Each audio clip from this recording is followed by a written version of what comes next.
Good morning বন্ধুরা, কেমন আছো তোমরা? সবাই আশা করছি ভালো আছো। আমি খুব ভালো আছি। আমি পূজা। আমার আরও একটি নতুন ভিডিওতে তোমাদের অনেক স্বাগত আর অনেক ভালোবাসা। এই যে সকালের ওয়েদারটা দেখো জাস্ট। তো এখন ঘড়ির কাঁটায় কিন্তু 6:05। তো আমরা চলে এসেছি, গিয়েছিলাম তখন 5:15। তো এই যে চলে এসেছি, মাটিতে আছি। তো চলো কি সমস্ত কাজকর্মগুলো সেরে। এদিকে বাসি কাজকর্মগুলো সেরে আমি চলে এলাম কিচেনে, কারণ আজকে রয়েছে কিন্তু মেয়েটার এক্সাম। মানে আজকেই আমার মেয়ের লাস্ট দিন পরীক্ষা। আমার অনেক ভাইরা জিজ্ঞাসা করেছিলে যে বোনের কবে লাস্ট পরীক্ষা। তো সবাইকে বলি আজকে মানে বৃহস্পতিবার আজকেই আমার মেয়ের হ্যান্ডরাইটিং ড্রয়িং রয়েছে। তো আজকে হলেই কিন্তু আমার মেয়ের এক্সাম শেষ। তো ওইটুকানি বাচ্চা আবার এক্সাম দিচ্ছে, কেমন একটা লাগে বলো। আমরা তখন 6 বছর বয়সে ভর্তি হয়েছি প্রাইমারি স্কুলে। তো আমি তো কেজি স্কুলে পড়িনি, যে কারণে 6 বছর 5 বছর বয়সে আমি 6 বছরেই প্রাইমারিতে ভর্তি হয়েছিলাম স্কুলে। কিন্তু আমার মেয়ে 3 বছর বয়স হতে না হতেই কিন্তু ও চলে গিয়েছিল স্কুলের গণ্ডিতে। তো এখনকারের বাচ্চারা কত ফাস্ট, কিন্তু আমরা তখন 5-এ উঠে শিখেছিলাম ইংলিশ, কিন্তু আমার মেয়েরা একদম ছোট্টবেলা থেকে শিখে যাচ্ছে ইংলিশ রাইম। স্কুলে যাচ্ছি, ওর আজকে পরীক্ষা রয়েছে। ওই দেখো বসে আছে। ঢুকেছে তো, হ্যাঁ দেখে নাও তো পেন্সিল ঢুকেছে কি। বসে পারো মাম্মা। আজকে বেশ ঠান্ডা ঠান্ডা রয়েছে। হ্যাঁ, কেমন পরীক্ষা হবে আজকে? বিচ্ছিরি, অনেক বিচ্ছিরি। খাবে মারটাও সেরকম। এদিকে মেয়েকে কিন্তু স্কুলে ঢুকিয়ে দিয়ে তারপরে আমরা একটু যাচ্ছি কোথায় বলো তো। একটু পরেই তোমরা দেখতে পাবে যে আমি কোথায় যাচ্ছি। খুব যাওয়াটা দরকার ছিল। তো হাজবেন্ড আজকে কলকাতায় যাওয়ার কথা ছিল, কিন্তু সেটা ক্যান্সেল করে আমার সঙ্গে বেরিয়ে গেল আমার মানে একটা গুরুত্বপূর্ণ জায়গায়। তো এই যে দেখো, বলতে না বলতে এসে গেছি। তোমরা একটু পরেই দেখতে পাবে যে আমি কোথায় এসেছি। এই যে অ্যাপেলো ক্লিনিক দেখতে পাচ্ছ লেখা। তো এইখানে না কিছু টেস্ট করার কথা আছে, মানে টেস্ট করে গিয়েছিল, তো সেটাই আমি রিপোর্ট আনতে এসেছি। তোমরা কি ভাবছো আমার রিপোর্ট মানে দিদিভাইয়ের কি হলো? তো তোমরা গেস করে একটু বলো তো যে আমার কি হলো, যে কারণে আমরা অ্যাপেলো ক্লিনিকে এলাম রিপোর্ট নিতে। একটু কমেন্টস করলে তোমরা আমাকে জানিও তো যে আমার কি এমন হতে পারে যে আমি মানে অ্যাপেলোতে এসেছি রিপোর্ট নিতে। একটু কমেন্টস করে তোমরা আমাকে জানাবে। তো যাই হোক, দেখো এইদিকে এই যে সন্ধ্যা হয়ে গিয়েছে। তো বাড়িতে কিন্তু কেউ ছিল না জানো, মানে আমার বোন আমার শাশুড়ি কেউই ছিল না যে সন্ধ্যা দেবে। তো আমি দেখতে পাচ্ছ এদিকে রেডি হয়ে গিয়েছি। কোথায় যাচ্ছি বলো তো? একটু পরেই তোমরা জানতে পারবে যে আমি কোথায় যাব, যে কারণে রেডি হয়েছি। তো সন্ধ্যা হয়ে গিয়েছিল বলে আমি ভাবলাম কি সন্ধ্যাটা দিয়েই বেরোই। তো যেহেতু কেউ নেই, এবার আমার বোন গিয়েছে আঁকতে, কখন ফিরবে তারও কোনো ঠিক নেই। আর আমার শাশুড়ি গিয়েছে আমার শ্বশুরমশাইকে নিয়ে ডাক্তারখানায়। তো এই কারণেই আমি ভাবলাম কি তাহলে চলো সন্ধ্যাটা আমি দিয়ে নিই। অনেকটা সন্ধ্যা হয়ে গিয়েছিল জানো, মানে আমরা ঘরের ভিতরে ছিলাম, অতটা ঠিক বুঝতে পারিনি, মানে খেয়াল করিনি আর কি। তো তারপরে দেখো এই যে তুলসী তলায় এসে প্রদীপটাও দিয়ে নিলাম। আর ওই যে দেখতে পাচ্ছ গাছে কেমন সুন্দর ফুল ফুটেছে, গাঁদা ফুল। তো বন্ধুরা এই যে দেখো আমরা বেরিয়ে পড়ছি, বাপের বাড়ি যাব।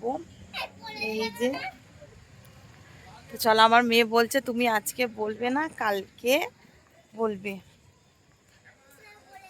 তো আর আমাদের মাঠে খেলা হবে বুঝলে তো, এই কারণে হাই যা লাইটটা বন্ধ করে দিলে কি সুন্দর একটা ভিউ আসছিল। তো আমাদের এখানে নাইটে খেলা হয়, আগের বছর থেকে হচ্ছে। তো যে কারণে ওরা পিচ পিচ করছে। তো চলো যাই, এখনো মিষ্টি নেওয়া হয়নি, গিয়ে মিষ্টিটা নেবো, রামকৃষ্ণ থেকে মিষ্টি নেব। চলো। ইতিমধ্যে কিন্তু আমি পৌঁছেও গিয়েছি। আর আমার বাপের বাড়ি কোথায় তোমরা তো জানো, বেলশিঙা।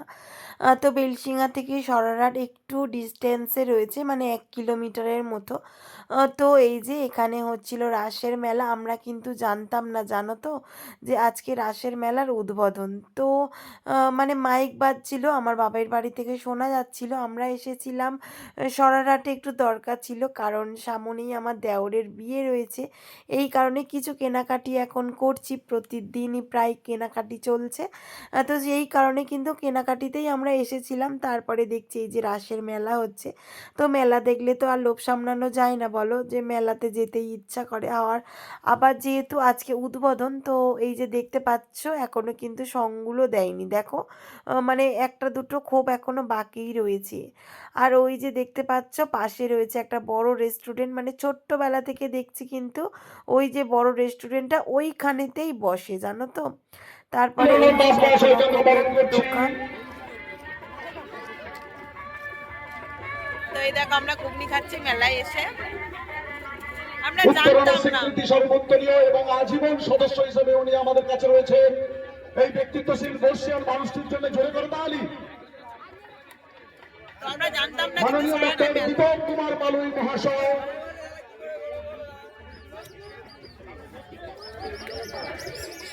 ডক্টর দীপক কুমার পালুই মহাশয়ের প্রতি আন্তরিক শ্রদ্ধা, সম্মান, অভিনন্দন। অপূর্ব সভাবর্তিত ব্যাচ এবং উত্তরণের স্বীকৃতি সর্বোত্তরীয় দিয়ে আমরা তাকে শ্রদ্ধা এবং সম্মান প্রদর্শন করছি।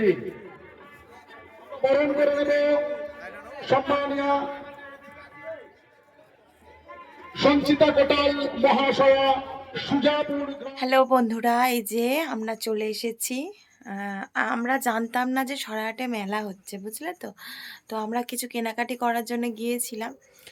তো এসে দেখছি মেলা হচ্ছে, যে কারণে কিছু মানে ঘুরলাম, একটু ঘুগনি খেলাম, তোমরা দেখতে পেলে। তারপরে কয়েকটা জিনিস কিনেছি, তো এখন দেখাবো না, বাড়িতে গিয়ে একেবারে দেখাবো। আর কয়েকটা দিন মানে 2 দিন মানে আমার বাবার বাড়ির ভিডিও তোমরা পাবে। আজকে এলাম, তো চলো সবে মাত্র এলাম, ড্রেস চেঞ্জ করে নিই, চলো। তো এই যে দেখো বাপের বাড়ি চলে এসেছি, আর আমার মা এদিকে বসিয়ে দিয়েছে কিন্তু চা। কারণ আমার হাজবেন্ড জানো সকাল বিকেল চা খাই। তো যেই কারণে আমরা চেঞ্জ করছিলাম, আর মা তখন এই যে চা বসিয়ে দিয়েছে, চা খাবো। তো শীতকালে সন্ধ্যা সকালে চা খেতে ভীষণ ভালো লাগে জানো। তো আমি প্রথমে ভেবেছিলাম কি আমিই করি চাটা, কিন্তু মা কোথায় আমুল দুধ রেখেছিল আমি তো খুঁজে পাইনি। তারপর মা বলে তুমি ছেড়ে দাও, আমি করে দিচ্ছি। এই যে দেখো আমার মা আবার দেখছে, দেখছো কেমন, বলছে কি করছো এটাতে। আমি আবার বললাম কি ভিডিও করছি। ওই যে দেখো না, চোখের পাতাই ফেলছে না, আমার মা এমনভাবে দেখছে। তো যাই হোক, দেখো এই দেখো এদিকে আমার মেয়ে এসে গিয়েছে কিন্তু খেলবে বলে আমাকে ডাকতে। আজকের ভিডিওটা অনেক বড় হবে।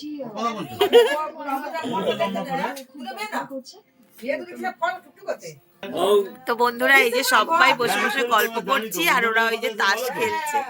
আরে এখনো চেঞ্জ করেনি ড্রেস, আমি চেঞ্জ করে নিয়েছি। আর এই যে আমার ভাই, হ্যালো হ্যালো ভাই, হ্যালো ভাই, হ্যালো গাইস, আগাটা তো কোনো গাইস, দেখো গাইস, আমরা হচ্ছে যে এখন তাস খেলছি গল্প করতে করতে। দেখো এইটা আমার বোন, এটা আমার বোন হয়, ঠিক আছে। তুমি কে হও বলো, আমি কে হই তোমার? আমি কে হই, আমি কে হই বলো? দিদি, দিদি হই। তো এটা আমার বোন হয়, আমার ছোট কাকার মেয়ে। আর এটা আমার সেজো কাকার ছেলে। আর আমার বাপি বড়, ঠিক আছে। তো আমাদের ঐশী আর ঐশী শ্রুতি আমাদের বন্ধু, ঐশী শ্রুতি আমাদের বন্ধু। তো ওরা আমার মেয়ে আর আমার বোনের মেয়েকে তোমরা জানো, ওরা এক জুড়ি। আর আমার ছোট কাকুর মেয়েটা ছোট, 6-7 মাসের ছোট এদের থেকে, মানে একই জুড়ি, 3জনে বলতে পারো আর কি। তো এই সবাই বসে বসে গল্প করছি। ওই যে আমার দিদা বসে আছে, সবাই বাপের বাড়ি এসেছি মানে বুঝতে পারছো, গল্প এইগুলো কত আমরা বলতে পারবি এখন। হ্যাঁ? না, আমি একটা কথা বলি। বলো। দেখো আমি হচ্ছে কি আমি সুতিতে বাড়ি আগে গেছিলাম, সেখানে রোল খেয়েছিলাম, আবার এসে গেছি। Hello fried rice. আমরা খাওয়া দাওয়া করে নিচের ঘরে চলে এলাম, আর এই দেখো ও শুয়ে পড়েছে। এখনো বিছানা করিনি, বিছানা করব। আর এইটা হচ্ছে কি আমার ঘর, বুঝলে তো, এটা আমার ঘর। তোমাদেরকে আগেও দেখিয়েছি। বোনের ঘরটা দেখি আমি সেই কোণে। এই ঘরটাই বিয়ের আগে আমি থাকতাম। তবে আমি যখন বিয়ের আগে ছিলাম, এই যে টাইলস বসানো আছে এগুলো ছিল না, এমনি প্লাস্টার করা ছিল, রং করা ছিল, তবে টাইলস ছিল না। আমার বোনের বিয়ের আগে হয়েছে, বোনের বিয়ের 1 বছর আগে হয়েছে না হয়েছে। আমার হাজবেন্ড বলে কি আমরা ওই রকম ঘরে থাকবো, বাপিরা মানে এমনি এতে থাকবে, তো একটা ঘর টাইলস বসানো হোক, যে কারণে এই ঘরটা টাইলস বসানো আছে।